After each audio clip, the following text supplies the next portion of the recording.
Did you hear those ads at the beginning of this podcast? If you don't want to ever hear those again, feel free to join us on Patreon, Supercast, or Apple subscriptions. Links will be in the show notes. Welcome back to True Crime Cases. I'm your host, Lainey.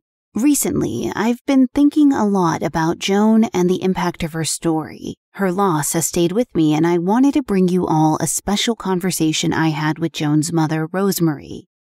Since Joan's tragic passing, Rosemarie has dedicated herself to advocacy work, and she and Joan's siblings are doing incredible things in her memory. Before we dive in, a quick note. You might hear some feedback or a slight delay in the audio. Live recording can sometimes have its quirks. I hope you can overlook it and focus on Rosemarie's story and her powerful mission. If you haven't already, I'd recommend listening to Joan's episode from back in April to get a fuller background. Okay, on to the show.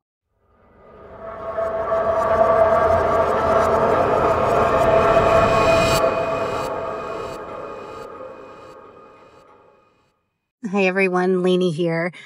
I had the profound honor of sitting down with Rosemarie to talk about her amazing journey into advocacy, how difficult it was, and really a lot of interesting things. I hope that you learned so much from this episode, and please consider donating to Joan's Joy along with entering the book giveaway. I will include details in the show notes, but thank you as always for listening.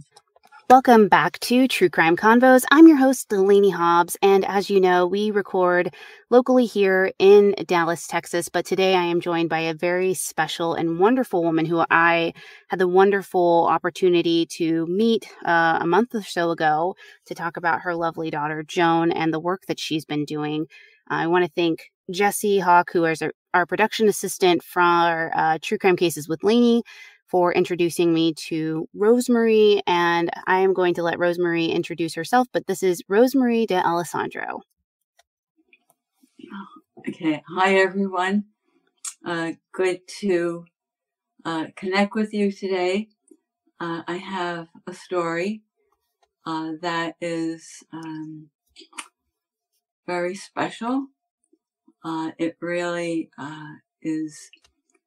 It's about something terrible, but yet it's also can be relatable to lots of people in ways that pertain to not only dealing with the crime, but also in time you will find, if you even get the book, it will relate parts about like what I went through in a personal way during the time when letters were being written by him to a pen pal. Right. So we're talking about your beautiful daughter, Joan D'Alessandro, who was 7 years old when she was taken from you. So what can you share about Joan to help the audience get to know her a little bit? And I've had the pleasure of doing this already, and we got to talk a lot about her and the kind of spunky nature she has in her photos. You could just tell she was just a well-liked, well-loved little girl. Yeah. Well, she was so unique to me. I've had 5 children, and I was also a special ed teacher, and also taught religious ed for several years. And I met a lot of children, but I knew with Joan there was something different about her. And I was told something when she was my 3rd baby in 2 years. So when Joan was born, I had 2 other babies, a 1-year-old and a 2-year-old. So this chaplain comes in and he tells me, he says, it's a very happy time for you. He said, but what's going to happen is there's going to be hard times with her. So already there was something that was unique about her. That was like bringing awareness to this chaplain. And of course, to hear that was the last thing I wanted to hear, or couldn't even imagine something like that. I wasn't thinking about that. I mean, I was having children in my early 20s. And so I found out that when I had this baby that always smiled and very, like there was a certain, like, contentment. She just had this contentment. You just saw her and you would feel content. Mm-hmm. And I remember bringing her to the doctor and the pediatrician, and he never said this about my other children, but about Joan, he said, she is a happy baby. You have a happy baby. Mm-hmm. Oh, I was like, I go, gee, what else can I hear? This is awesome. And then I saw as she grew, like I take, an area when she was about like going on 2 years old, she would just be like, we have like a slope, like a slant in our backyard. It's not all level. And she would just be loving to come down there, and just her little curls, because she had all these little curls. Her hair was like little blonde, little brown in it, and a little auburn. Beautiful. Mm-hmm. And a little floppy. She would just keep on flopping, and she just going down that little slope in the back. I can remember. And then sometimes she would have my shoes on, and my shoes, I mean, I'm 5'9.5". Oh, wow. I have big feet. And they were really, she had these shoes on. And of course, the left was on the right and the right was on the left. And and I could see how she loved being outdoors.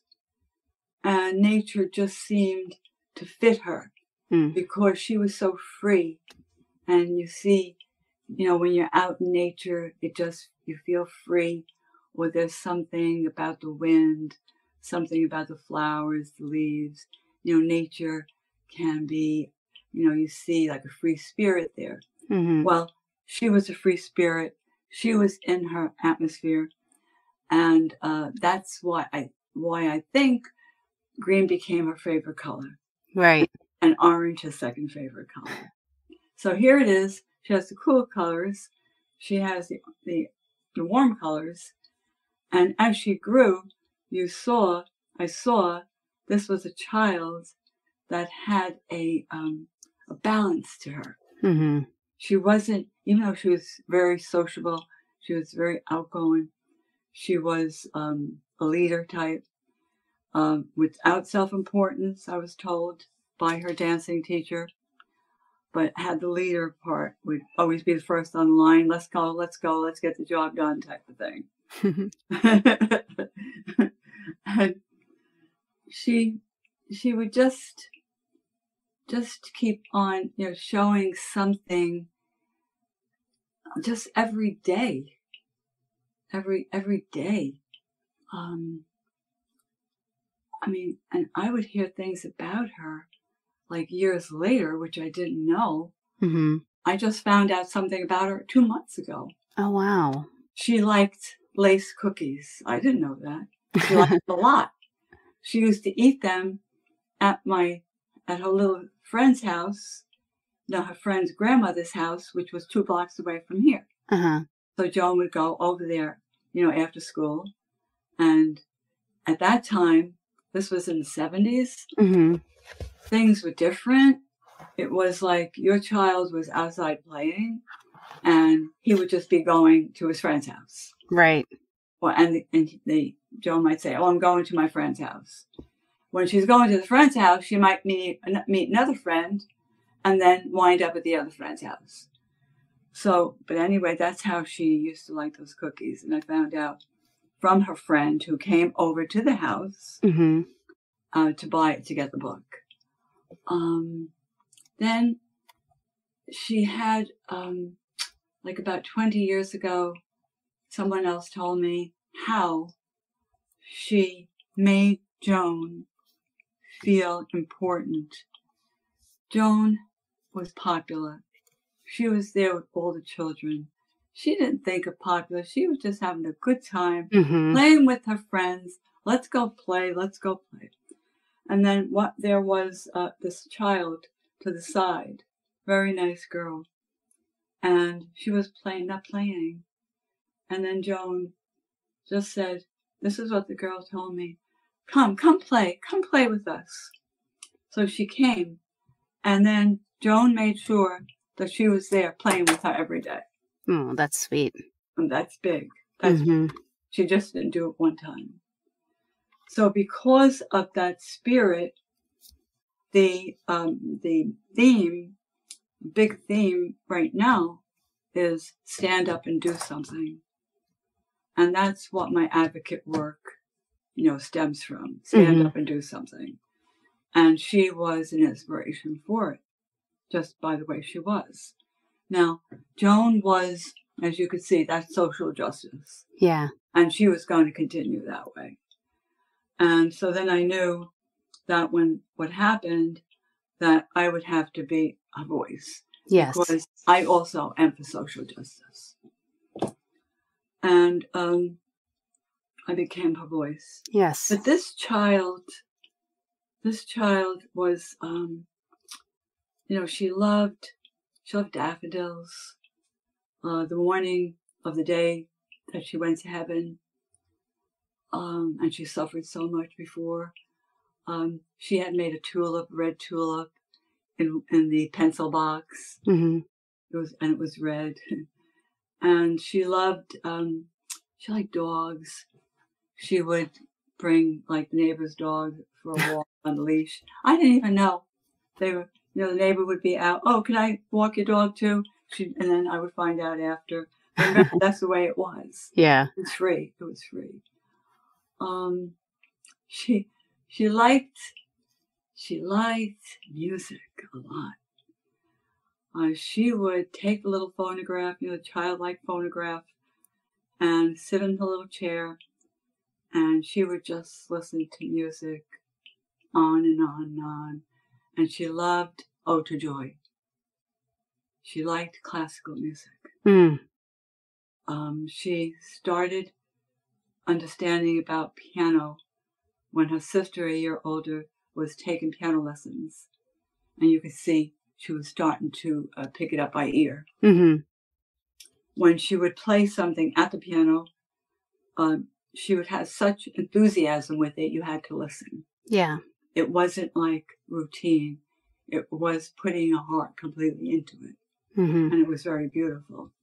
Because she was going to be taking piano lessons when she was 8, and she did get murdered when she was 7.5.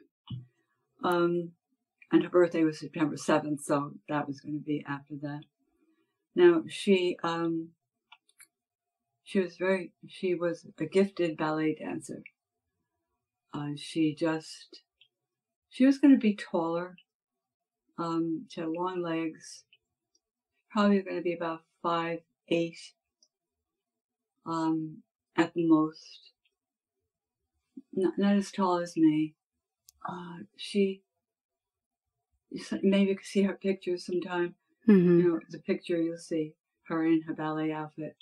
But she was just very coordinated with that. Didn't like softball. I didn't see her going into that. I didn't see her doing like somersaults like that. But she liked the movement. She liked all that type of, athletic way. I mean, she could stretch herself. And she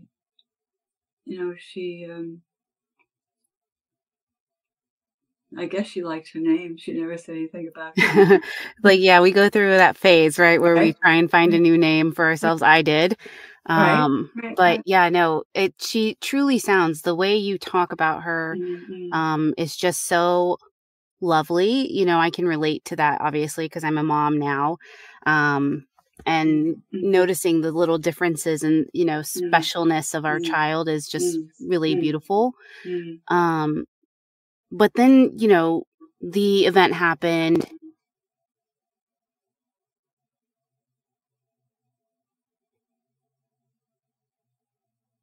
The tragedy Yeah. about, right? Yeah. And I wonder for you, how raw is it still for you Raw? to know Raw? that the date's coming? Oh. Mm-hmm. Yes. Yeah. Like, is it still for you like yesterday for you? No. No, it's not like yesterday. Mm. After Joan died,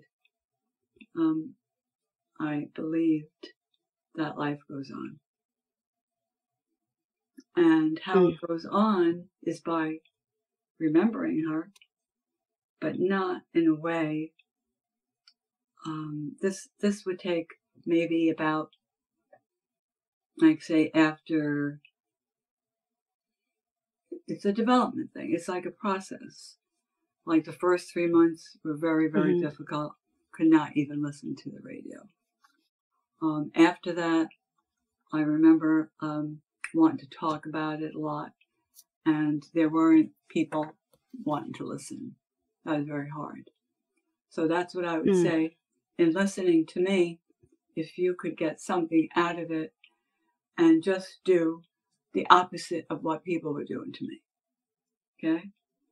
And you need to listen. You need to listen to them, especially when it's someone, but any kind of death, but especially a child, with a child, especially.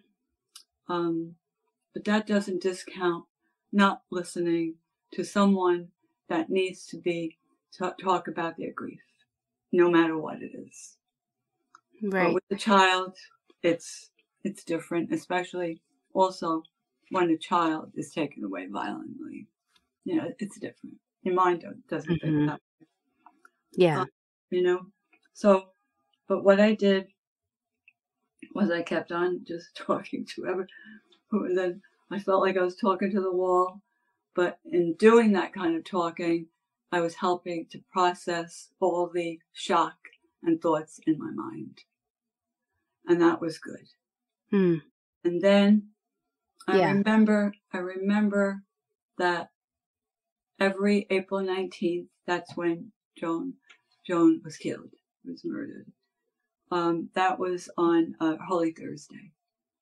And I remember Holy Thursday, she's found on Easter.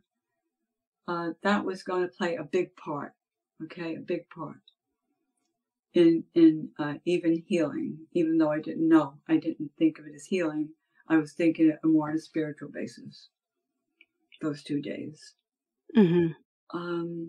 But every April 19th is hard. There's spiritual life, there's spirit, there's energy, and that lives on, you see? Yeah. And that is very good because it's, there are different things to do that help with the healing. Now, what I did was we had lots of donations, and people were searching for her, and I didn't know who it was. And so in order to give them something, thank you, and something for them, we built the grotto, and that was on the church property, and they let us do it.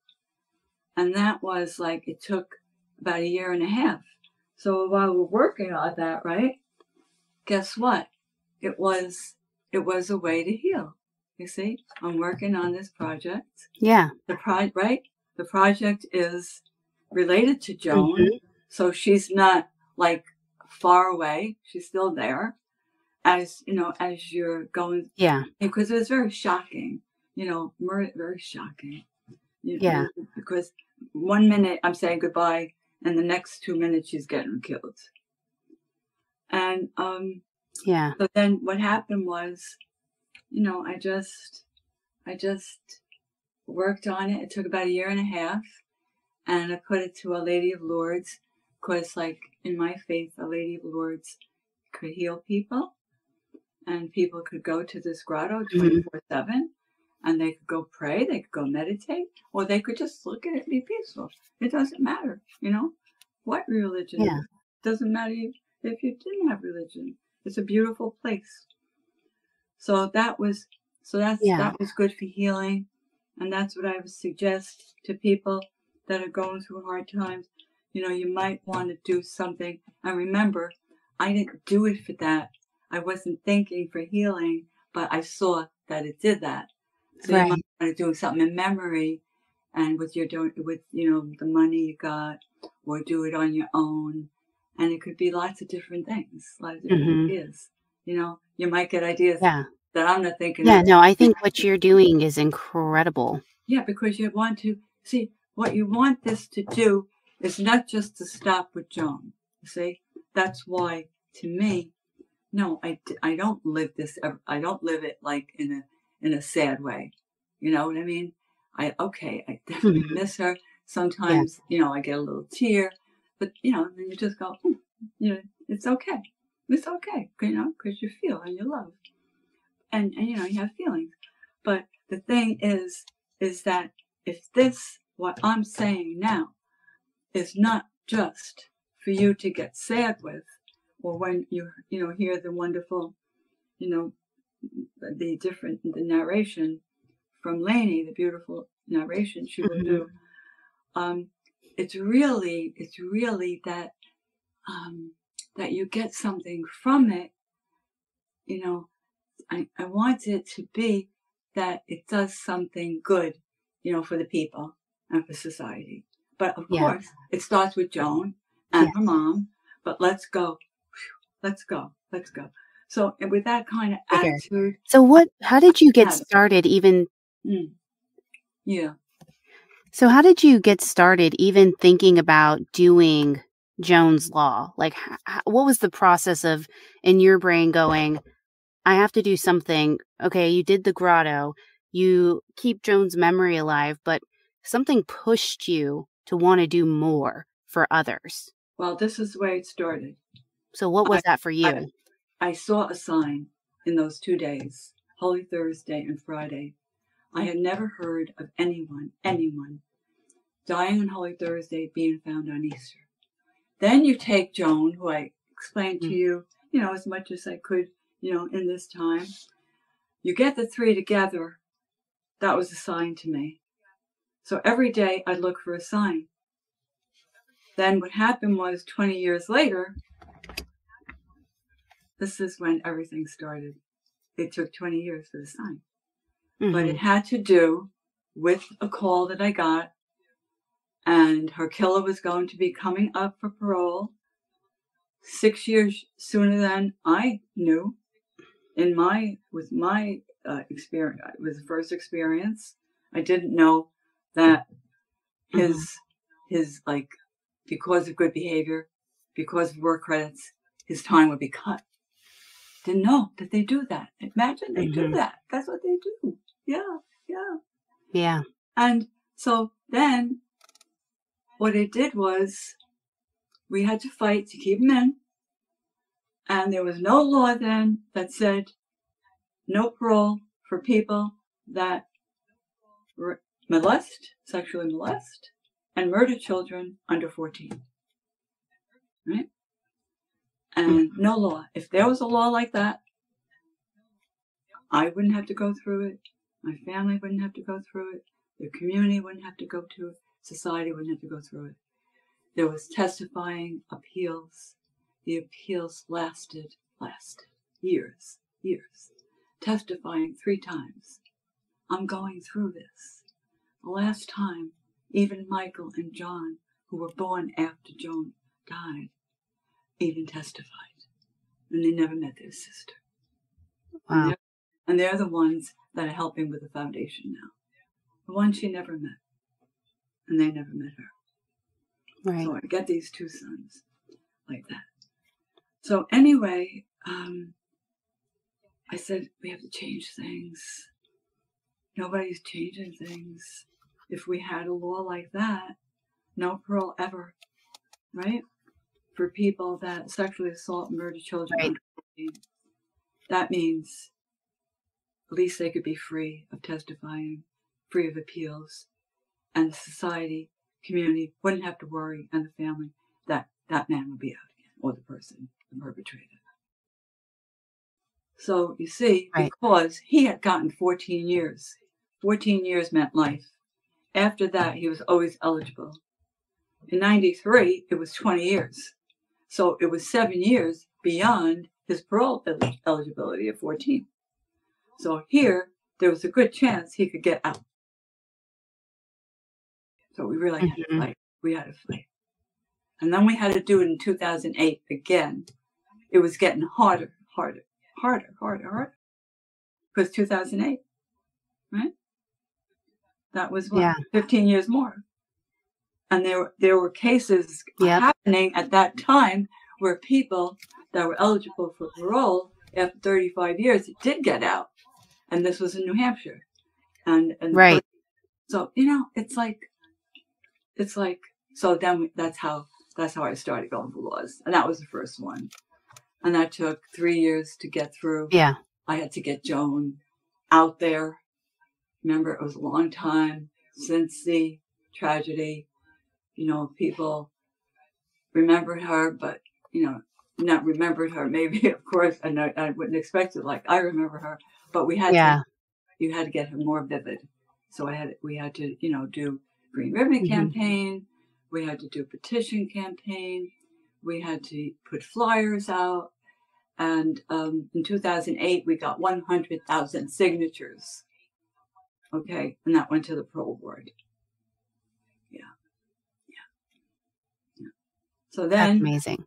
What advice would you give a family who's going through this and looking to change the laws and have no clue who to contact, who's the first person that they should be going to say, I want to change something about this because I lost my loved one and this person's coming up for parole too, or may come up for parole, and I don't want to, have another family affected like this?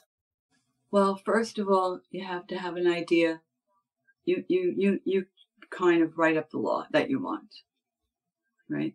Then when I found out through trial and error, I'll just give you the clear step. I went to a senator, okay? So you go to the senator or the assembly person in your district. In New Jersey, we have, we're District 39, okay, in my area. I'm northern New Jersey. So you'd have to see how in your state districts are divided, or are they divided that way, okay? But you will have people representing, the people. You will have like legislators representing the people in your state. So you go to them with that. Then it could take time. It'll take time. Everything takes time. It took like 9 months, okay? 9 months for something to start moving. So that means you have to be, one of the characteristics, you need to never give up. You have to be persistent as you go to these people, for instance, the legislators, and you'll be working with an aide or the director, mostly an aide, someone from the office. And that is going to be your person that you have to make a connection with. That's the person that you have to communicate with.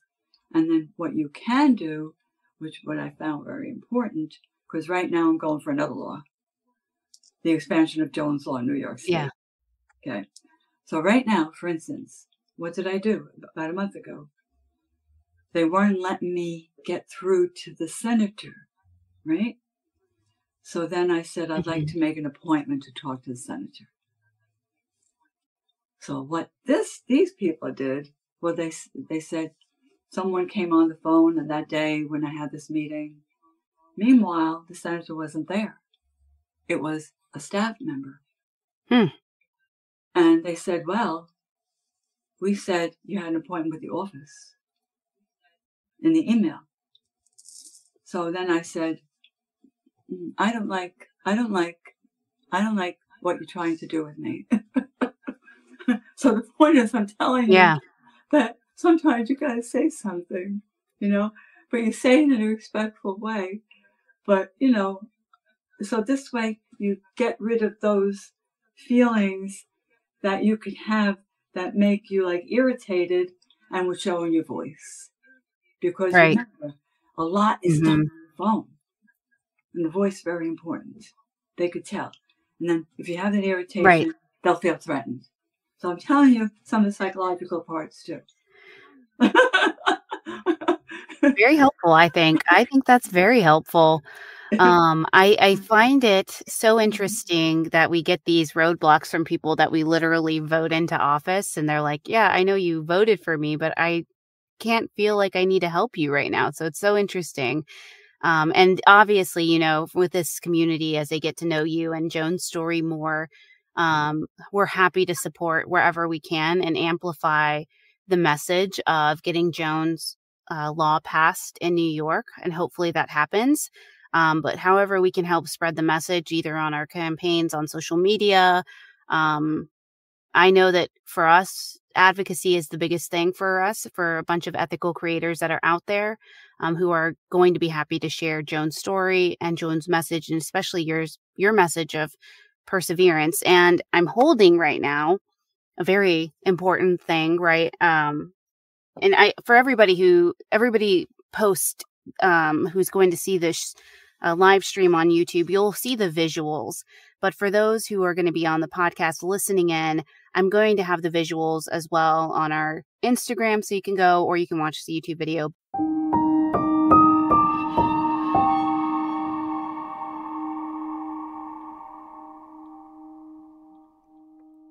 Spark something uncommon this holiday season with incredible hand-picked gifts from Uncommon Goods.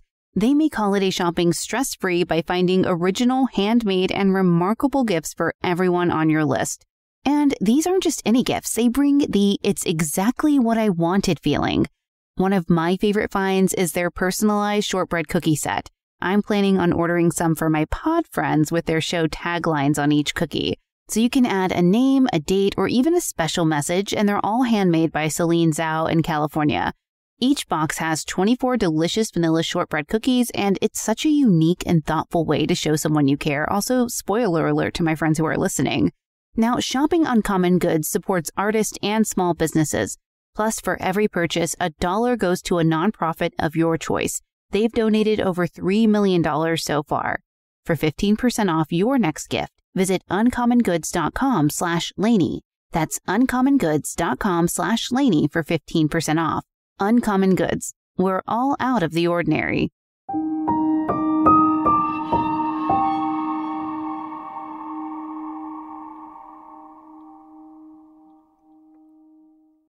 I have this book that was written by Rosemarie. Everybody can see it. And you get to see Joan's really beautiful face. She's in her Girl Scout uniform.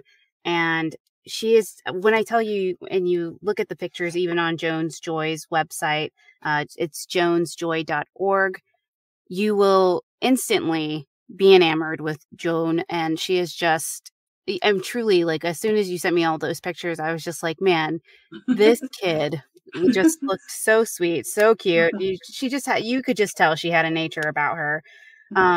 But this book is so comprehensive, and it really does. You just have some really sweet photos in here too, which is really great. Of Joan and the family and letters. But I want you to talk a little bit about the book and its creation and what prompted you to make it, and the hope you have for people purchasing it and reading it. Okay. Well, we have a foundation, and it's called the Joan D'Alessandro Foundation. So with it, we have lots of fundraisers, and we've made thousands of dollars, and we give it to like neglected, underprivileged children, people like say different organizations that deal with human trafficking, and then we do pet therapy. We contribute towards pet therapy for them, and so they went to Radio City Music Hall, and Great Adventure last year. They went for the Christmas show, and that was just some of the children. So with this monies we make, we have to have fundraisers, right? So in 2008, I was telling you, that was when we had one of our petition drives, because the killer was up for parole. And this was huge, huge, huge. It was scary that, he could be out. So with this fundraiser we had was a big yard sale. And we had about 23 tables all on my lawn, back and front, and the whole like canopy of the tent covered the whole back lawn. So this person comes over, and he has lots of slippers, lots of kitchen things, and he said that they were left there. He found them in the mother's house. The mother was deceased; she had just died. He was cleaning up, and then he had heard that the killer was eligible for parole. Meanwhile, when he's cleaning up, he finds these letters. Some of them got destroyed; they were wet. But he brought over 332 letters that were written by him to a pen pal. He did not know his mother was doing this. This was his mother. Did not know. This was the first time. Mm-hmm. And because of those letters, I gave them to parole board, the real ones. And then here, I made a copy for us to have. They were used to help to keep him in prison, because you needed new information. So now to get to the part why I wrote this book,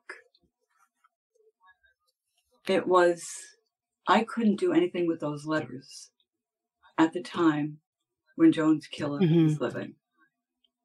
He definitely would have tried everything to get out of prison, because he would say, I had these letters, because that's what you find out in the book, how he always has that hope to get out, and how he spends the money with the lawyers. And what happened was, all these letters had to be, I said someday, they just can't be secret. So in 2020, when he dies, then I knew the letters were free. But then guess what happened on that day? And then I knew exactly what I was going to do. Here,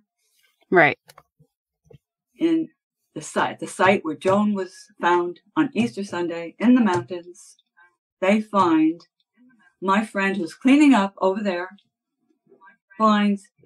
feels this rock is moving, some kind of rock is moving back and forth.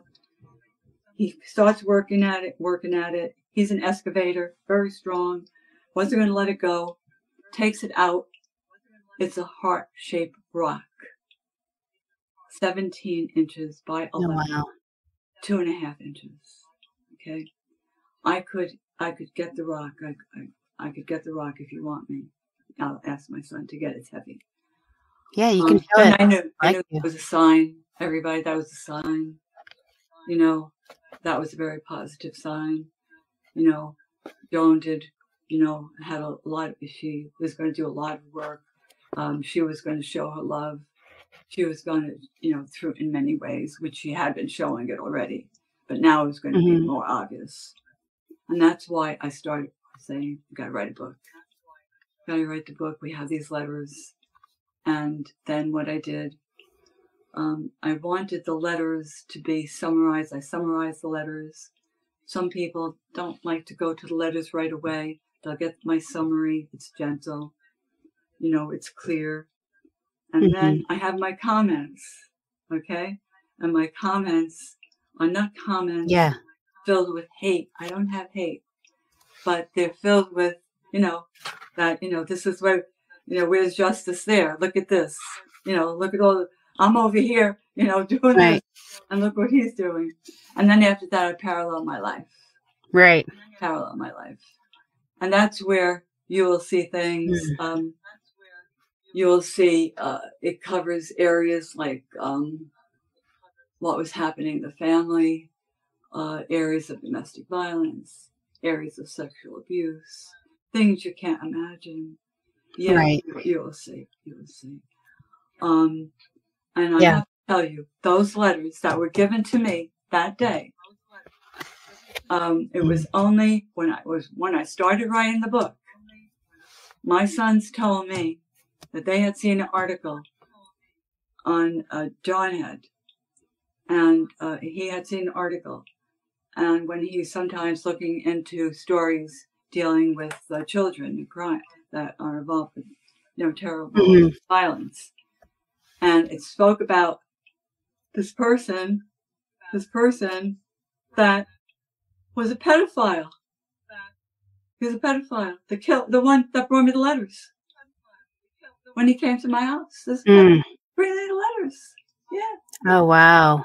So there was that. You'll see that. There's a lot in the beginning of it, in the prologue, where I hit a lot of those areas, and then this book, like I said, a lot of people could pretend, like, see, how did I deal with it?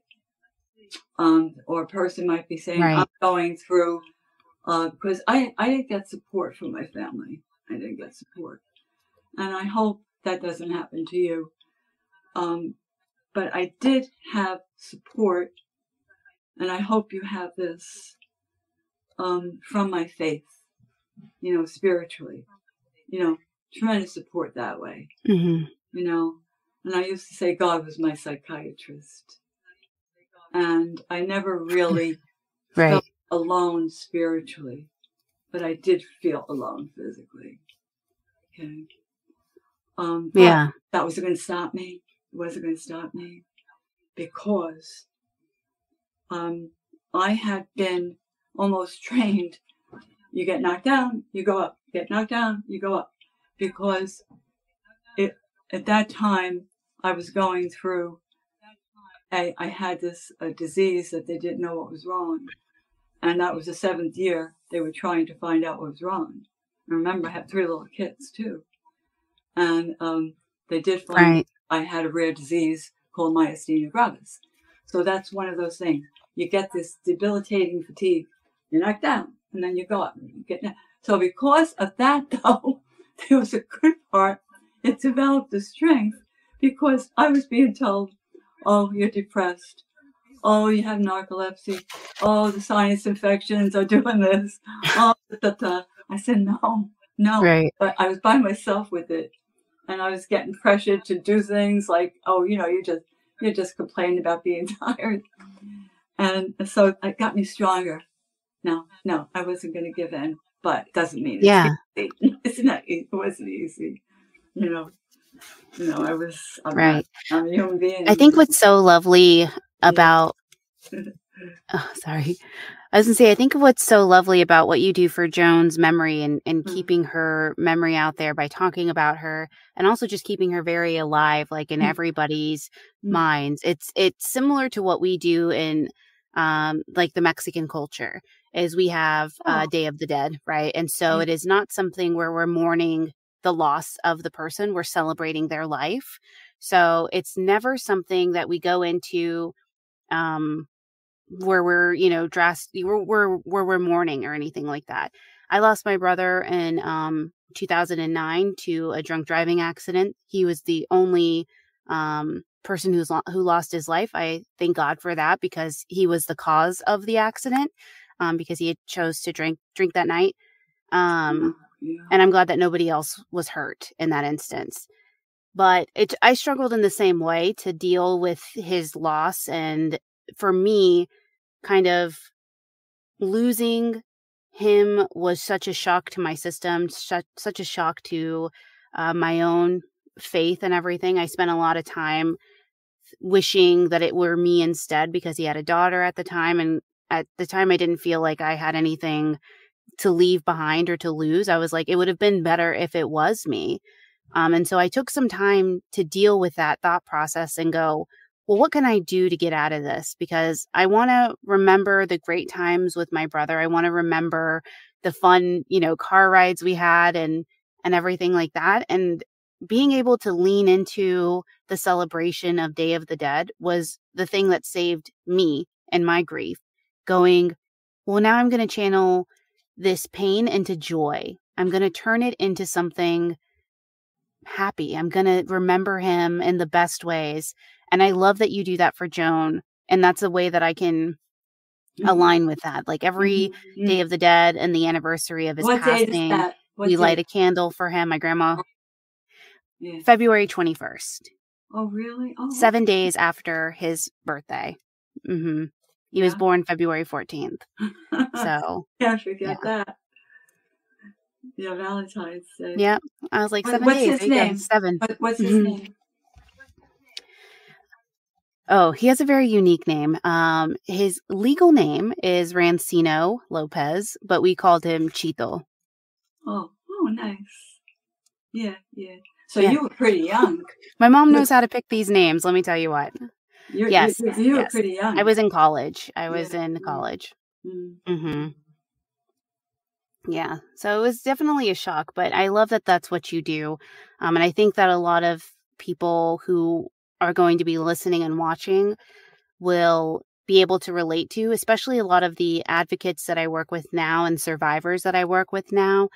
A lot of them do the same thing that you do. You find a way to persevere when you would have had every excuse to just stop, to not do anything, to go, I lost my child, it hurt me so much, and that's it. So many people that I meet who are advocates go, that can't be it.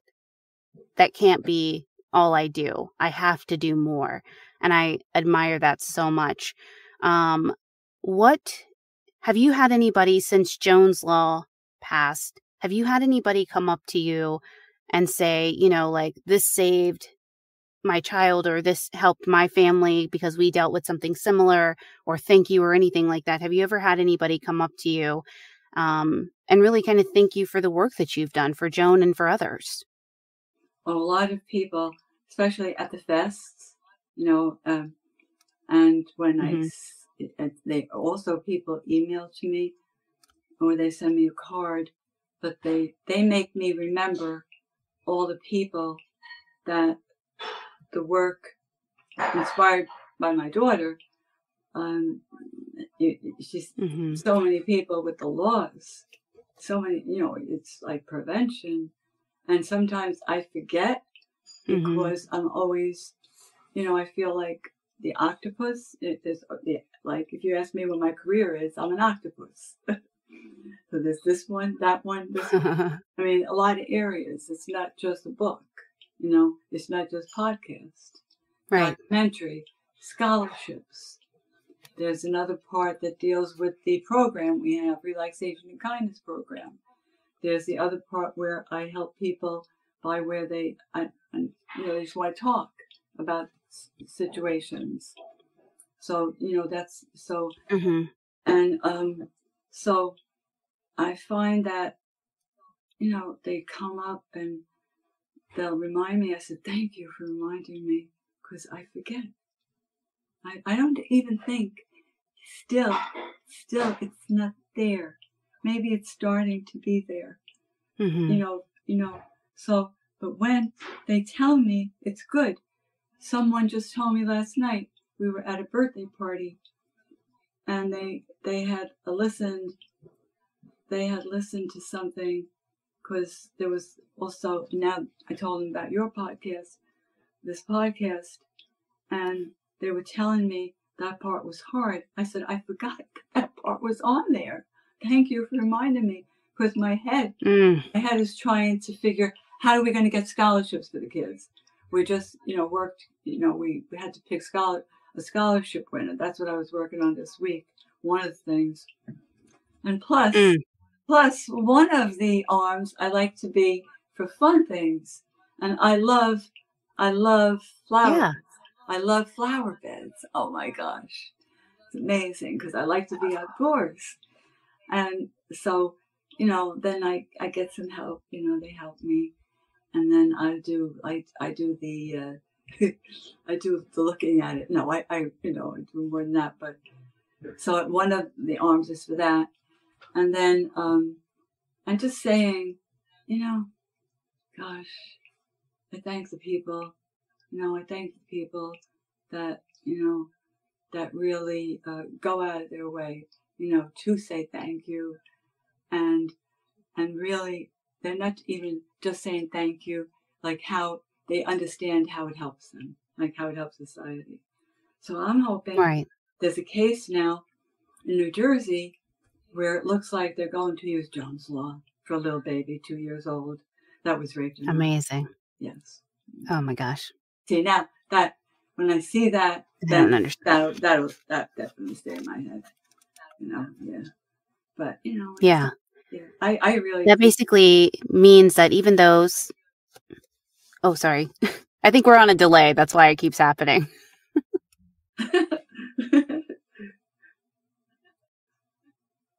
So, I think that is wonderful because despite the tragedies that some people are going to go through, right, losing their child in some horrific way, through a violent crime, that there's kind of this protection, right, that Jones Law offers them, right? So Well, there's a consequence that protects the yeah, family.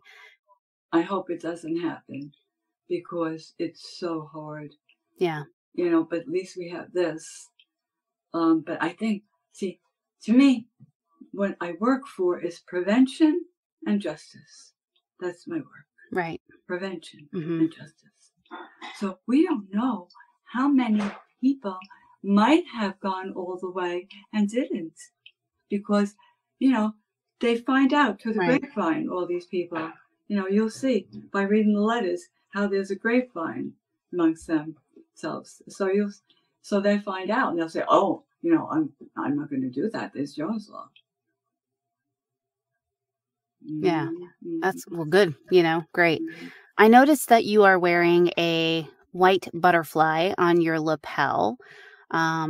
Can you notice, express everybody? the significance of that? Yeah. This one, John got me this. This was handmade. And the white butterfly became a symbol of like a good spirit, like of love, hope. Because when I went to the site, that I hadn't gone there in 8 years because I was pretty sick that time. Mm-hmm. Even though I still would work for laws, I worked getting laws through from bed when I would have energy. And then, so in 2006, I went there, and it was the 22nd was the anniversary when she was found. That's where she was found, up there in the mountains. Mm-hmm. And I have to tell you, there's continuous water there. There's like a falls in the background. Mm. So it was in 73, and it's now, and it'll go on for another 100 years. So you can imagine, you hear the water. So it's very, very, very mystical, very spiritual, peaceful. People going there for the first time, you cannot get over that. So when I went, I'm hearing this water, right? And this was only the second time I'd been there. The first time I was there was only for the 25th anniversary. I don't even think I heard the water then because I was so emotional, like inside. Mm-hmm. So, but I go, and then there's this little white thing flying behind the boulders, back of the boulders, because she was put like in a space between a crack of two boulders. Okay, so this is the back of it. Mm-hmm. So you have to go up the hill to get the back of it. And she was down the hill. Her body was put there, and there was something flying, and it was a little white thing. And I thought, well, I never knew we had cabbage whites. And I thought, what is it? And it was a little white butterfly, cabbage white. And then You see this one has 2 dots on each, right? See? That's a girl one. Mm-hmm. That's a girl. Yeah. This was made Oh, purposely. I don't know that's what colors. sweet. I don't know what colors the other had. Well, then I knew that was her. Yeah. She wanted me to be her voice, and she was thankful that I didn't just leave her in the cemetery and do nothing. And then I was going to be her voice, and that's how it started. Yes. I mean, And that's how it's still going. You know, you're still doing an amazing job That's how getting. this started, the white butterfly. So maybe Yeah. when you see a white butterfly, So no matter how have where your you are, sons? no matter where you are, you see a white butterfly. What you might want to do is just maybe you'll think of Joan and you'll feel her. You'll feel her smile. I hope so. Do you have white butterflies where you Yeah, are? that's sweet. Do you have them where you are? We do. We do. You do? Yes, we have. White We get a or lot of yellow? monarchs. Yes, we get a lot No, of but this is monarchs white. and This is white and white. yellow butterflies. Oh, real all white? Wow. That's I Mm-hmm. didn't know. Yeah. Yeah. Yeah. So we do. We get quite a bit. We have the monarchs are the most popular ones here. Those are the ones you see floating around forever. Wow. Wow. But we do have Wow. the little yellow ones, and we have some white ones. Wow. Mm-hmm. Oh, good. Yeah. It's amazing. That's interesting. Yeah. So your 2 sons who were Mhm. born after Joan's passing, Mhm. how did you, because there's Mhm. with the sibling side of things, right? There's they're still connected to Joan despite not knowing her. And that obviously is through you and what you've shared about Joan with them and the love you have and have expressed for Joan. So what can you share about what your sons are doing to support you and Joan's memory? Okay. Well, first of all, they found out about Joan through pictures that I had in the house. And they didn't know about the word rape like John until he was 13. So even if we had, like in 93, that's when the movement started, we had a vigil, they were 11 and 13. And that was another reason why I fought to keep the killer in prison, because they were very scared that it's going to come out. And that was like one of the parts. And so they got to know more about this whole story and how, like, the hard parts about it when they were about that age because of the other vigil. Oh. And yeah. So before that, I mean, and I didn't believe in isolating them from to be a child. So they were allowed to go out and play. They would go and if they were there in the front, there was certain guidelines, but still be a child. And then said they loved their childhood. They loved it. They could be children. So at that time, they it was very bewildering to them some. But then they were seeing all these people supporting the bill, supporting us, supporting safety. And that really made a difference to them. That they saw what Joan's tragedy, in a good way, what was doing in the world. You see? So then, little by little, I didn't start asking them to help until maybe like later teens, and it was hard. It was hard for them because they didn't really want to be doing all this, But then something happened. They would be talking to someone, and then they saw what they could do and how they could talk and how they could help doing printouts and giving them out. And they were seeing that they were doing something that could make a difference.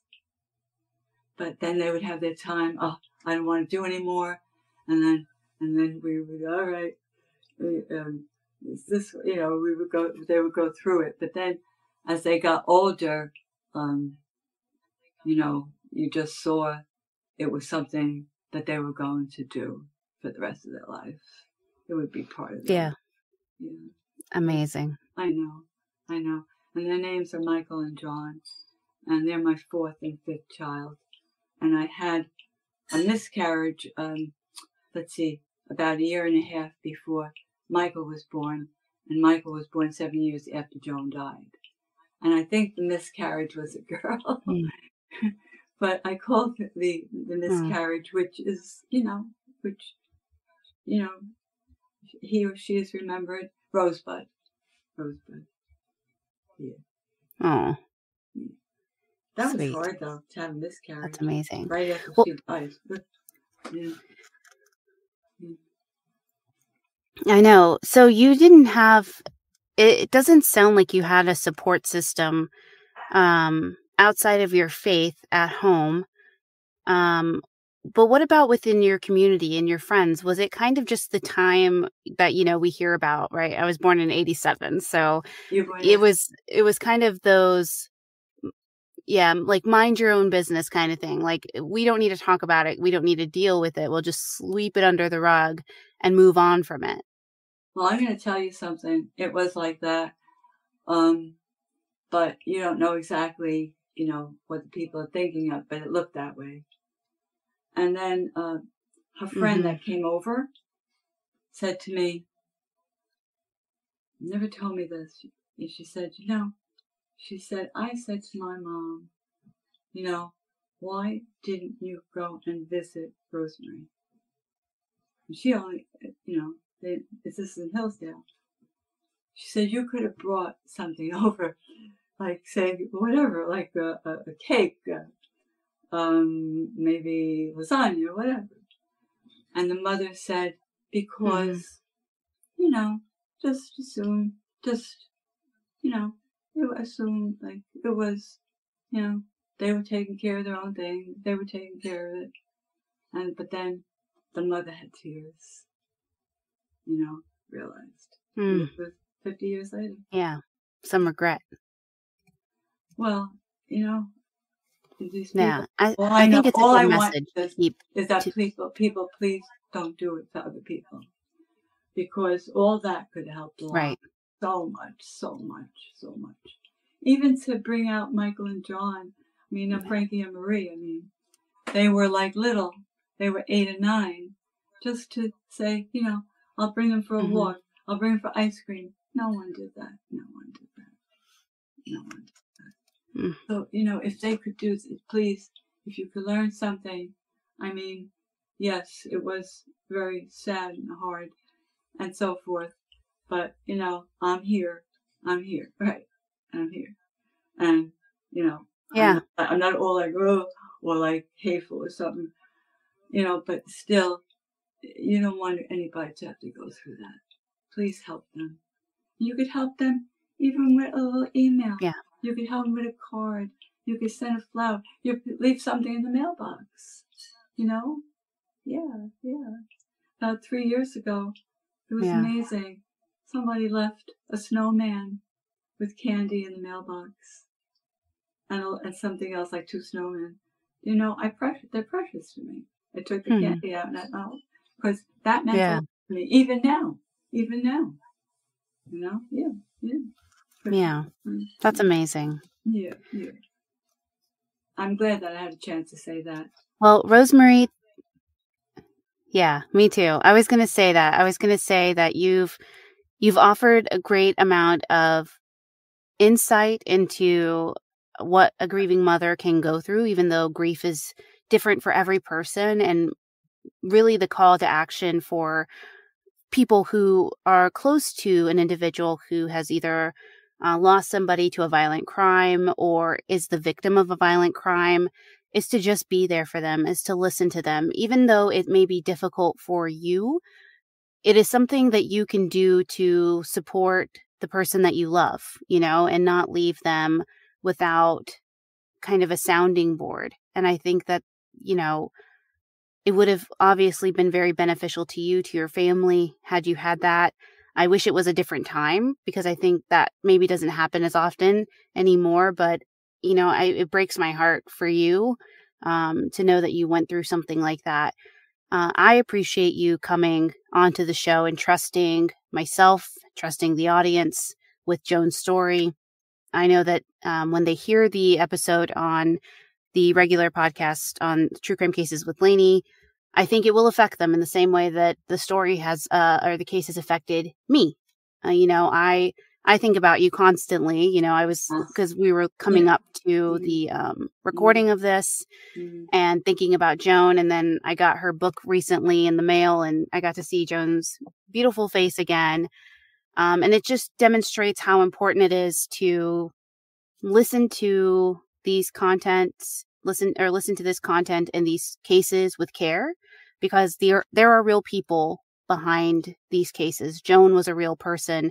Rosemarie is a real person. Her family is all real. So these are not just stories that you're hearing and can turn off. It doesn't end for them. They have to continue. So, Rosemarie, what would you like people to know or to do? What kind of call to action are you looking for people to do, either as it pertains to Joan or their consumption of true crime? Mm-hmm.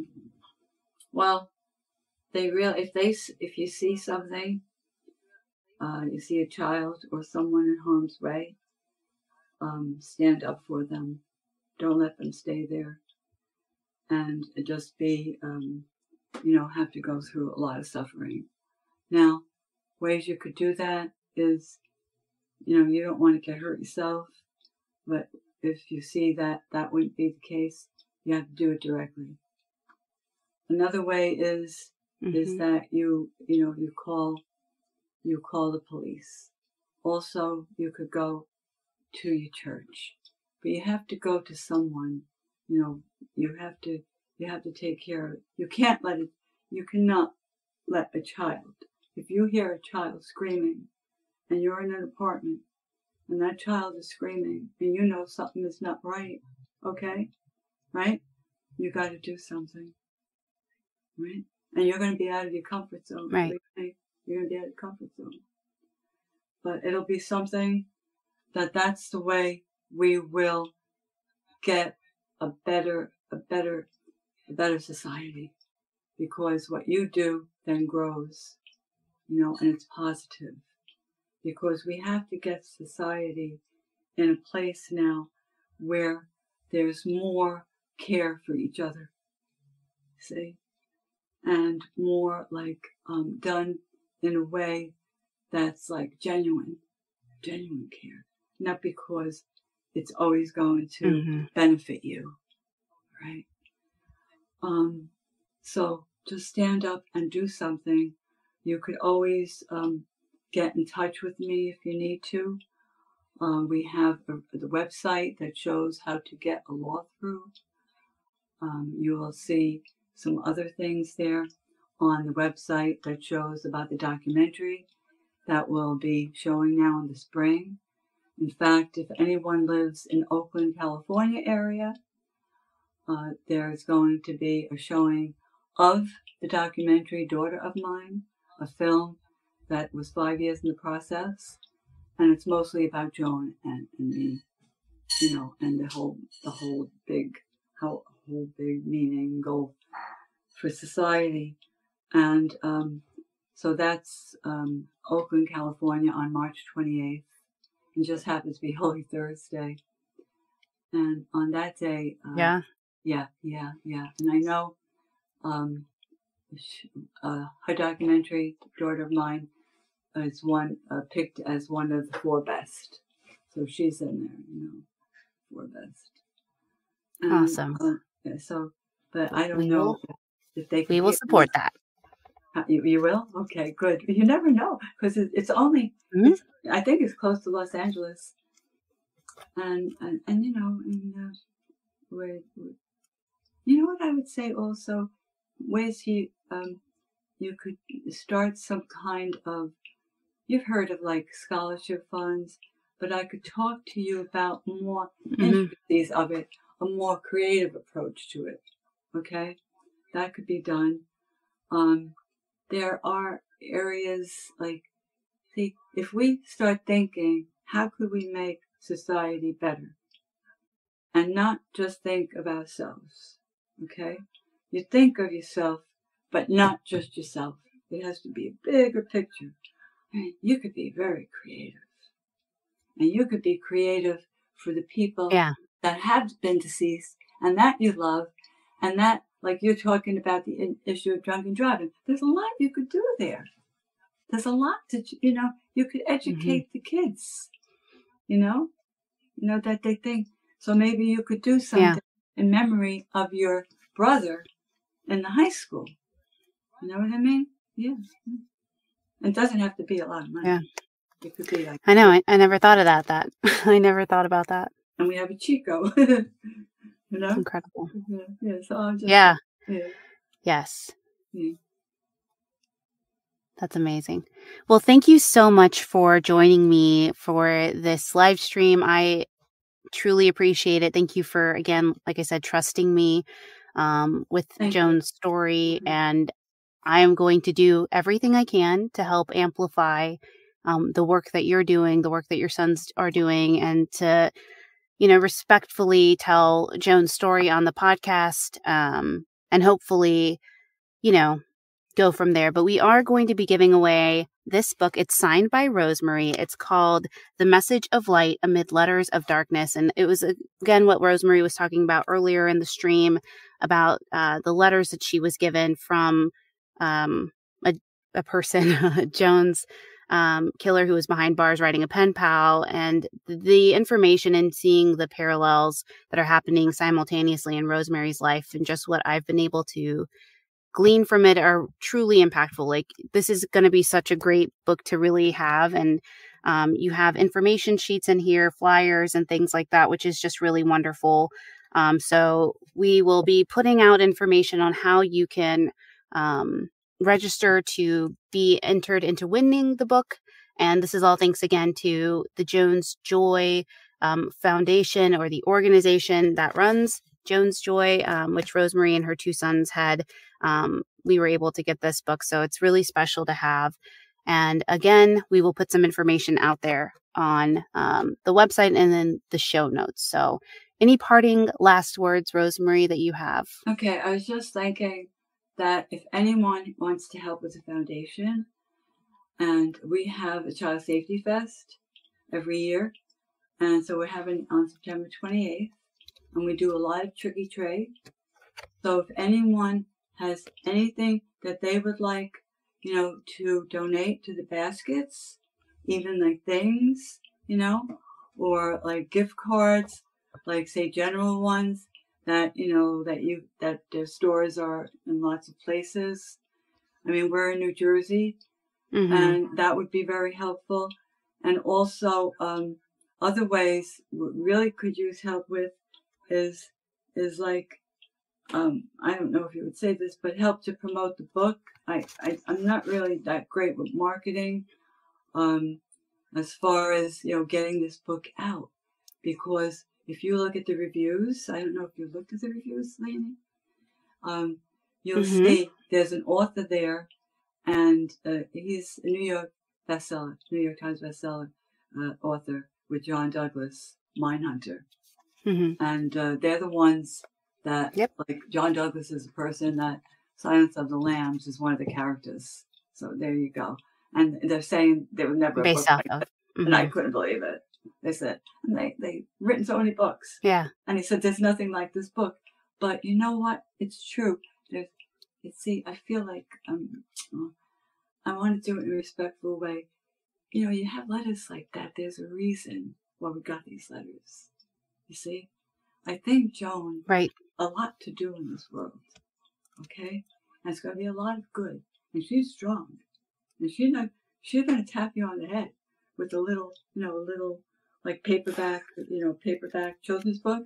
If you don't listen. So the point is there's a lot of good you come out.